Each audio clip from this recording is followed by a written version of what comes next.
Oke, pada kesempatan kali ini kita akan sharing terkait dengan MFK 9. Oke, sebelumnya kami minta maaf karena seminggu terakhir sudah jarang update ya, karena memang saya sendiri sedang sibuk akreditasi, jadi pulang malam sudah tidak sempat nge-record. Oke, langsung aja ya terkait dengan bedah MFK selanjutnya, yaitu bedah MFK 9. Bedah MFK 9 ini kisah tentang penanganan kedaruratan dan bencana. Lalu apa aja sih yang ada di dalamnya? Kita coba baca maksud dan tujuannya ya. Jadi dalam MFK 9 ini rumah sakit menerapkan proses penanganan bencana untuk menanggapi bencana yang berpotensi terjadi di wilayah rumah sakitnya. Oke, jadi ada bencana yang berpotensi terjadi di salah satu rumah sakit, di suatu rumah sakit.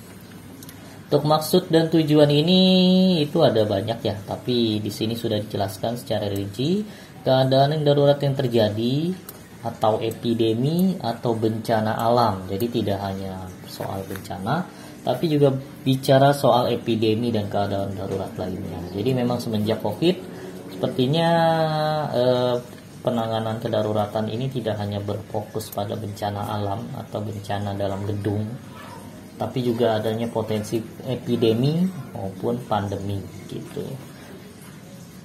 Oke, lalu untuk program panduan regulasinya minimal itu mencakup poin A sampai H, di mana poin A ini adalah menentukan jenis kemungkinan terjadi dan konsekuensi bahaya atau ancaman dan kejadian. Oke, jadi lebih ke identifikasi bahaya dan bencananya. Biasa ini berkaitan dengan asesmen risiko gitu. Oke. Lalu yang B menentukan integritas struktural dan non struktural di lingkungan pelayanan pasien yang ada dan bagaimana bila terjadi bencana. Oke, kalau yang poin B ini fokus kepada tim tanggap darurat atau tim penanggulangan bencana. Oke. Dan bagaimana kaitannya bila terjadi bencana atau saat terjadi bencana, apa peran dan tugas pokok dan fungsinya. Oke, lalu yang C itu adalah menentukan peran rumah sakit dalam peristiwa kejadian tersebut. Jadi sudah ada, kita identifikasi bahayanya, kita bentuk timnya, dan kita lakukan berikan tupoksinya gitu ketika bencana tersebut terjadi. Lalu di sini juga yang poin D, komunikasi darurat ya, ini sangat penting, biasanya berkaitan dengan kode emergensi maupun komunikasi dan koordinasi antar tim ataupun antar petugas rumah sakit. Lalu yang E mengelola sumber daya selama kegiatan termasuk sumber-sumber alternatif, ini terkait fasilitas penunjang. F yaitu mengenai kegiatan klinis selama terjadi kejadian. Nah, ini berkaitan dengan pelayanan tetap harus jalan walaupun saat kondisi darurat ya, namanya juga rumah sakit.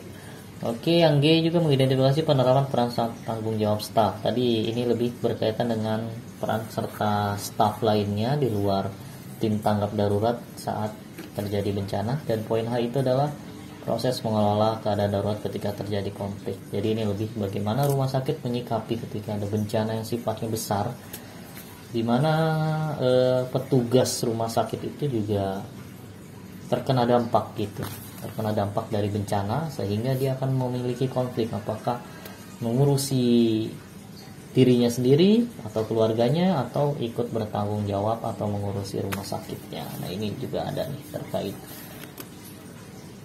hal seperti itu dibahas di MFK ya. Lalu rumah sakit aman. Nah ini fokusnya lagi adalah di sini. Kunci pengembangan menuju rumah sakit adalah analisa kerentanan terhadap kemungkinan bencana atau yang biasa kita sebut dengan asesmen HPA ya. Jadi perbedaannya dari SNARS 2018 adalah dulu kalau SNARS itu dia memiliki dua asesmen risiko bencana. Yang pertama itu Hospital Safety Index atau HSI, yang kedua adalah Hazard Vulnerability Analysis. Ini bisa dipilih salah satu. Tapi di standar 2022 ini untuk asesmen bencana ini lebih ke HPA aja gitu. Oke, lalu lanjut ke elemen penilaiannya, ada apa aja? Yang pertama 9.1 regulasi. Maka yang bicara regulasi itu adalah program penanggulangan bencana. Lalu panduan penanggulangan bencana. Oke. Pasti ini ya, namanya regulasi sudah pasti dua hal ini, dimana baik itu program maupun panduannya memuat poin A sampai H. Oke. Jadi kalau teman-teman bikin program penanggulangan bencana, pastikan poin A sampai H ini jadi bagian dari kegiatannya atau bagian dari rincian kegiatan atau bagian dari tahapan kegiatannya. Oke. Kalau teman-teman membuat regulasinya berupa panduan, pastikan pedoman terkait poin A sampai H itu ada di sana. Poin A sampai H tadi sudah sempat saya jelaskan sedikit ya di depan, jadi kisarannya seperti itu. Oke, di sini juga biasanya dari pedoman panduan untuk program maka akan menghasilkan SPO, menghasilkan formulir gitu. Coba kita cek ya. Untuk menentukan jenis bencana yang kemungkinan terjadi. Nah, ini bisa teman-teman gunakan form HIRA. Oke. Silakan buat form HIRA berkaitan dengan bencana. Oke. Lalu ada apa lagi? Yang kedua, menentukan integritas struktural dan non struktural. Ini teman-teman silakan bentuk tim tanggap darurat. Oke. Ini wajib ada ya, karena memang diminta di regulasi. Lalu yang C, menentukan peran rumah sakit dalam peristiwa kejadian tersebut. Peran rumah sakitnya itu seperti apa? Ini lebih ke tupoksi. Oke. Siapkan tupoksinya. Menentukan strategi komunikasi. Ini siapkan. Bisa itu SPO, kode komunikasi darurat. Oke, ini jadi lebih ke bagaimana sih prosedur melakukan komunikasi saat kode darurat, atau bisa juga SPO kode kegawat daruratan. Ini juga bisa. Oke, apalagi ya di sini strategi komunikasi sudah, mengelola sumber daya itu juga termasuk sumber-sumber alternatif gitu. Kalau ini lebih ke air gitu, air alternatif apakah bisa berfungsi, listrik apakah masih bisa berfungsi gitu, tenaga tambahan bisa berfungsi. Nah, itu lebih seperti itu ya. Lalu untuk selanjutnya itu mengelola kegiatan klinis. Nah, ini kalau untuk poin F ini bisa dijelaskan di panduan aja cukup, nggak perlu bikin SPO ya. Atau kalau mau SPO juga bisa, lebih baik gitu. Kalau untuk poin F ini jadi bagaimana sih kita tetap memberikan pelayanan gitu ketika kejadian bencana terjadi. Contoh misal di rumah sakit dilanda oleh gempa bumi, di mana salah satu ruangan IGD itu adalah terkena dampak gitu, sehingga tidak dapat digunakan. Maka yang dimaksud di sini mengolah kegiatan klinis adalah pelayanan IGD itu berpindah entah ke dalam ruangan yang masih dalam kondisi baik, atau bisa ke dalam IGD yang di lapangan gitu. Jadi membuat area pelayanan di area terbuka, bikin tenda dan melakukan pelayanan di sana. Jadi maksudnya poin F itu seperti itu. Lalu untuk poin G ini mengidentifikasi dan penetapan peran serta tanggung jawab. Ini sama ya seperti tupoksi saat kejadian bencana. Contoh misalnya ada tim tanggap darurat, tadi ada komandan bencana. Nah, tugasnya itu ngapain sih gitu. Lalu nanti ada lagi seperti timnya itu tim komunikasi internal. Nah, tugasnya itu ngapain sih? Komunikasi eksternal, tugasnya itu ngapain? Nah, itu di sinilah poin inilah berbicara soal itu gitu. Ini apakah perlu dibuat SPO? Bagus kalau bisa, tapi kalau poin ini udah ada di dalam panduan itu sebenarnya sudah cukup. Yang penting timnya itu tahu tugas pokok dan fungsinya gitu. Karena nanti biasanya surveyor akan nanya nih, si A ini tugasnya sebagai tim evakuasi. Biasanya dia akan ditanya, tim evakuasi itu tugasnya ngapain aja gitu. Oke, nah ini konflik kepentingan juga ya. Ini bagusnya dibuat SPO sih dan disosialisasikan agar staf itu mengerti saat kondisi bencana ya dia juga punya tanggung jawab di dalam rumah sakit, tidak hanya di rumahnya sendiri gitu. Oke. 9.2 di sini yang diminta adalah D ya, dokumentasi. Yang pertama itu adalah dokumen identifikasi resiko bencana internal dan eksternal. Oke. Kalau identifikasi risiko ya sebenarnya teman-teman bisa menggunakan poin HIRA tadi gitu. Namun terkadang HIRA ini tidak cukup populer ya di kalangan surveyor. Jadi teman-teman bisa membuat SK gitu, SK daftar bencana yang mungkin terjadi. DRS. Oke. Ini juga bisa dalam SK-nya ditandatangan direktur. Tapi kalau namanya identifikasi resiko itu biasanya bicara soal HIRA gitu. Bisa juga dalam bentuk HVA gitu. Ini ada 3 pilihan ya. Tapi biasanya teman-teman jangan hanya berpaku di satu poin, tapi coba cek poin berikutnya. Poin 2 adalah dokumen analisa kerentanan bahaya atau HVA secara proaktif. Oke. Jadi yang kedua itu adalah HVA-nya, dan karena disebut proaktif maka harus ada beberapa poin ya mengenai HVA ini. Mungkin saya coba tulis di sini aja deh. Karena HVA, jadi teman-teman harus punya panduan atau SPO HVA.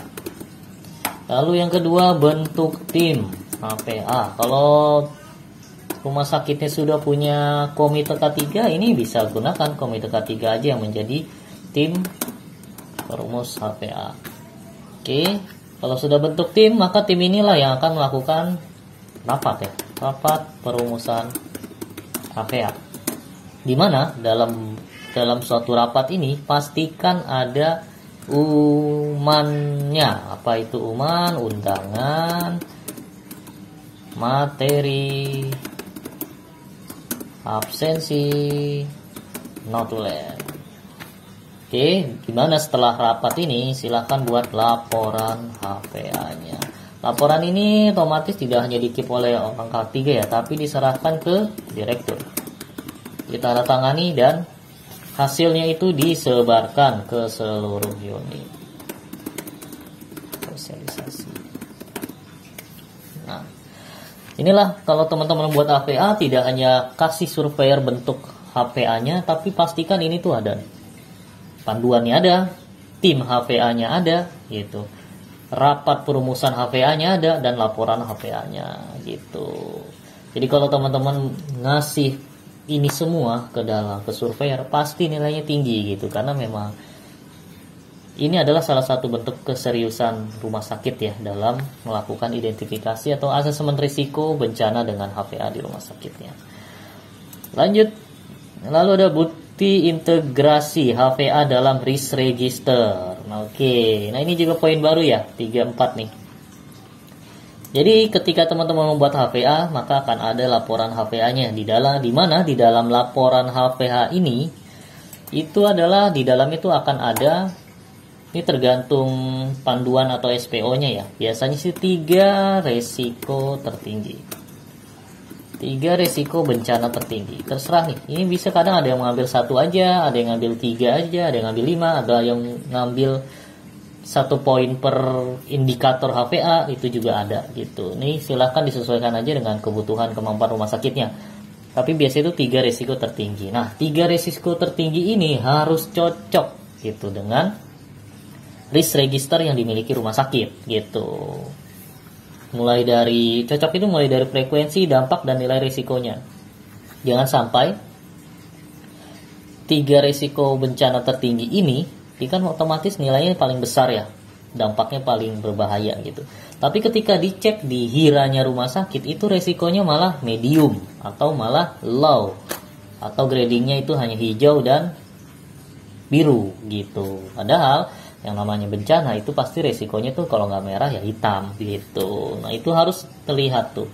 Kalau di dalam HIRA khusus subpoinnya disaster itu adalah gempa bumi, kebakaran, ataupun tsunami, maka di HVA-nya pastikan 3 poin itu sama gitu.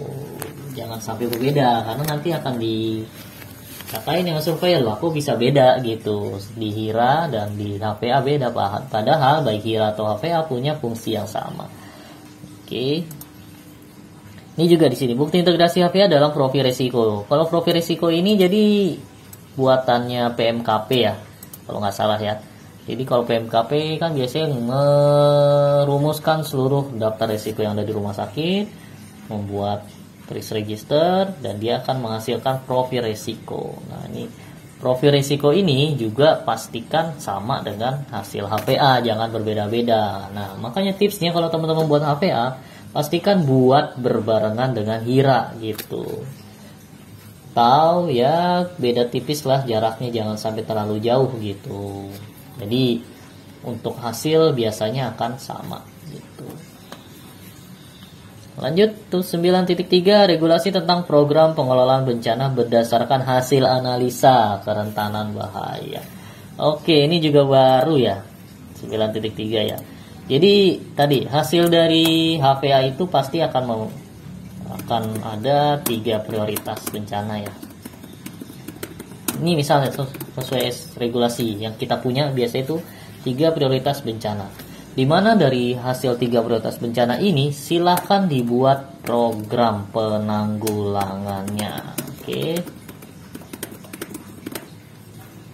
Jadi kita buat identifikasi bahaya, kita lakukan asesmen risiko dengan HPA, didapat 3 prioritas bencana.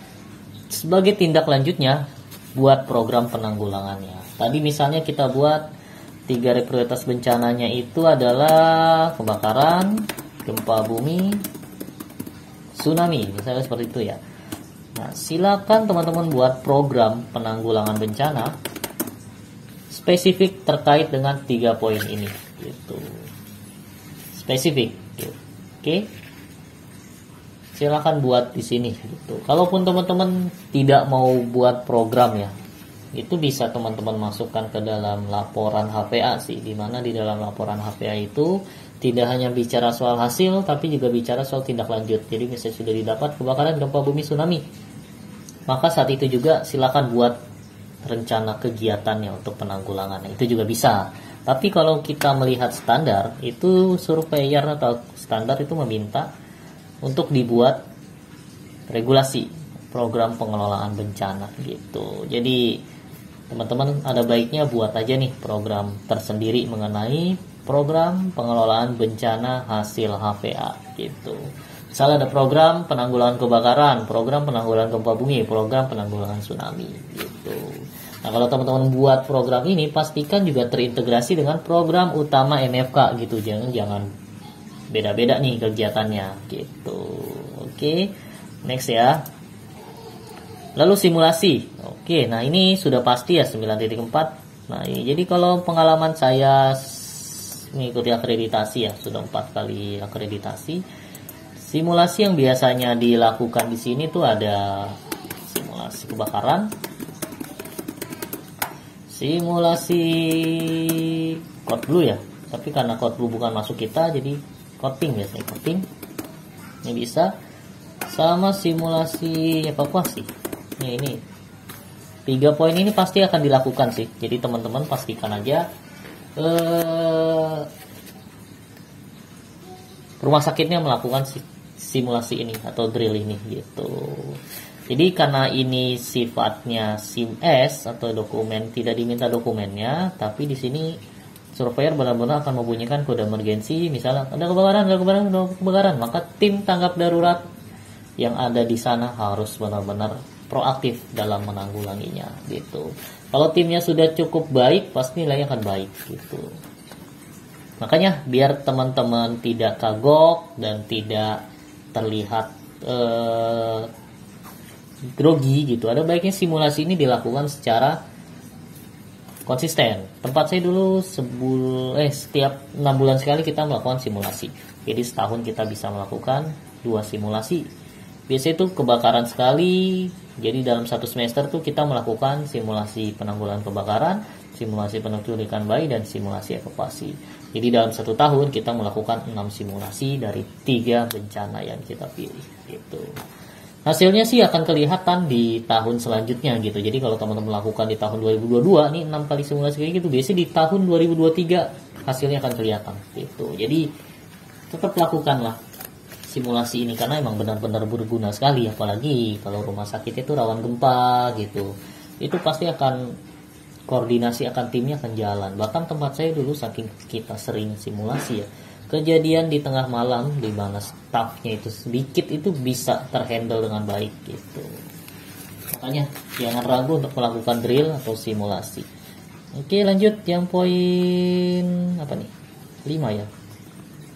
Staf dapat menjelaskan program prosedur peran mereka dalam penanganan darurat serta bencana. Nah, ini itu tadi sudah dilakukan simulasi, maka akan dilakukan wawancara. Nah, ini saling berkaitan. Jadi silakan teman-teman apalagi yang tim tanggap darurat bencana ataupun petugas yang ada di ruangan, biasanya itu perawat, dokter spesialis gitu, analis lab. Nah, pastikan dilakukan training gitu agar ketika surveyor datang untuk mewawancara, tugas kamu ketika kebakaran apa yang dilakukan, ketika mendengar alarm kebakaran apa yang dilakukan, ketika didengar paging kode emergensi apa yang dilakukan. Nah, itu dia bisa menjawabnya. Karena di poin 5 ini surveyor benar-benar akan wawancara random gitu, bisa outsourcing yang ditanya, petugas yang ditanya, tim yang tanggap darurat yang ditanya. Makanya seluruh penghuni rumah sakit itu wajib dilakukan edukasi terkait hal ini. Lalu yang poin 6 ini adalah rumah sakit telah menyiapkan area dekontaminasi. Oh, ini observasi aja ya. Jadi sama seperti senas dahulu. Kalau poin 6 ini biasanya surveyor akan melihat bagaimana sih ruang dekontaminasi kita gitu. Bagaimana ruang dekontaminasi ada rumah sakit. Nah, untuk standarnya sendiri sebenarnya nggak muluk-muluk ya ruang dekon. Ruang dekon ini pastikan aja kondisinya bersih. Oke. Karena dengan kondisi bersih maka surveyor akan melihat, wah ini ruangan walaupun jarang digunakan tapi terlalu dijaga kebersihannya, dirawat bangunannya. Nah, itu pasti kondisi bersih. Biasanya nanti akan ada lokasi ya, jarak antara, pastikan jarak antara dekon dengan IGD itu berdekatan. Bahkan biasanya di sini tuh dia diminta ada seperti ruang penghubung ya, tuh apa sih namanya, anteroom ya. Jadi dari IGD bisa langsung masuk ke ruang dekon, dari dekon masuk ke dalam ruang IGD gitu. Lalu pastikan di sini di dalam ruang dekon itu ada peralatan kebersihannya ya. Jadi jangan sampai tidak ada peralatan kebersihan. Terus airnya mengalir itu juga ada. Biasanya tuh dia juga minta melihat apakah ada shower gitu. Lalu ada pembuangan. Jangan lupa pembuangan ini mengarah ke IPAL.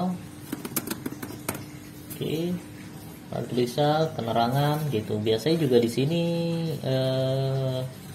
spill kit perlu nggak ya? Jadi kalau kayak ada kondisi emergensi di mana banyak darah, nah itu juga ada petugasnya ya. Biasanya sih yang dilihat ini gitu. Tapi kalau teman-teman memiliki ruang dekon yang berjauhan, nah itu PR tuh nanti pasti akan dikomentari oleh surveyor gitu. Oke, sepertinya untuk MFK 9 cukup ya. Oke, 9 cukup ya sepertinya karena sudah selesai. Oke, nah mungkin dari saya sekian ya. Terima kasih atas kesempatannya. Selamat malam. Assalamualaikum.